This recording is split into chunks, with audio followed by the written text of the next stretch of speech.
All right, Kristen. Here we're going to compare a bunch of things on your swing from the other night. This is your second at bat, the second filming, and this is all in the same series of 5 pitches. But the one on the left is your first at bat. The one on the right is your fourth or fifth at bat. So this was interesting.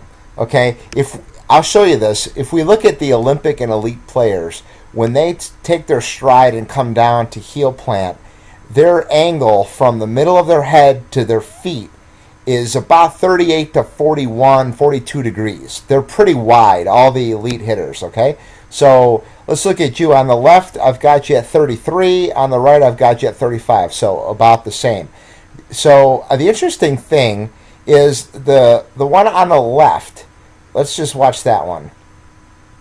Okay, so I'm going to get rid of this real quick. So you stay about that width, kind of narrow, and you can see how your front leg is kind of bent. And now after your swing, you're really going to straighten up. Now, if we look at the one on the right, you're going to swing. Watch your front foot, how it slides forward. I don't know why you slid that time, but after you get done sliding, we're at about the 40-degree angle that we want. You're right about there, 39, 40 degrees. So we're wider on the hit on the right. And the end result is a lot better. And if you look at this, okay, look at the difference. Right at impact, your front leg is straight as opposed to it was being bent on the left side. You've got a much nicer bend in your back leg, and even your follow through, you stay down through it a little bit more as opposed to coming up. So my point behind all this is the fact that we need to give you a little bit wider base when you take your stride. And I measured your bat and compared it to where your feet were, and it's about the length of your bat, which will be a little bit wider than what you're used to. But we want, when you come down to toe touch and plant that heel, we want that angle to be about 40 degrees from the middle of your head down to both of your feet. So we need a nice wide base. We're going to get wider there, and that's going to help a lot of other things as well. So now I'm just going to bring up another player here. And let's see. Open.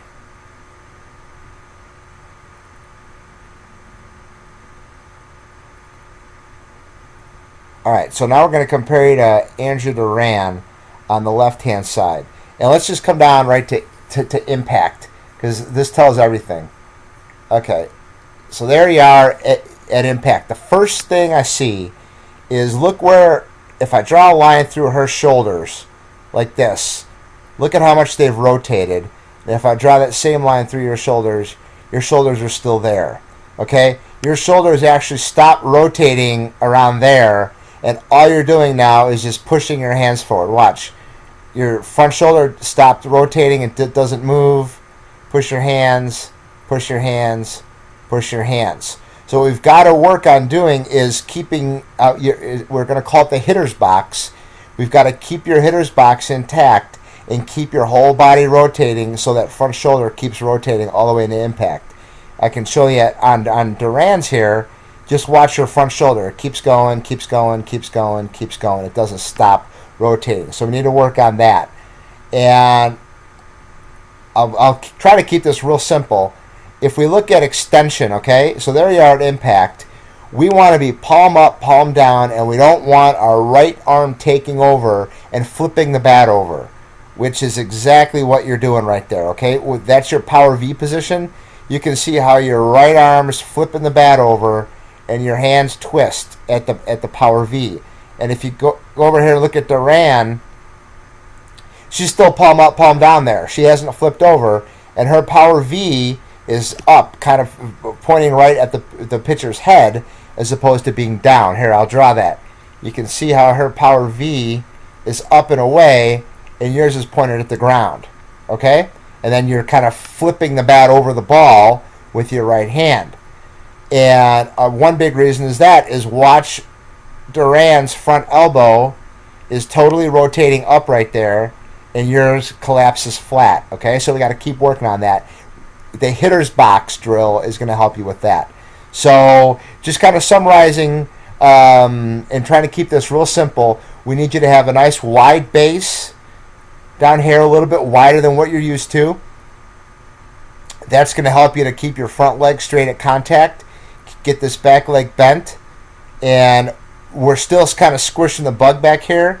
What we want, if you look at Duran's back foot, see how it's real straight up and down and vertical? You still have some weight on your back foot. So I think taking a bigger stride and getting a nice wider base is going to help you to alleviate that. So that's thing one. Thing two is we want to keep the whole upper body kind of intact all the way to impact and keep those shoulders rotating and not just push your hands at the ball. And then the last thing is the extension, which we want to stay palm up, palm down, and have our power V be up like this, as opposed to where you're at, where your power V is pointed towards the ground. So don't worry, I got drills for all this stuff, but now at least we know what we need to work on next time we work. So, okay.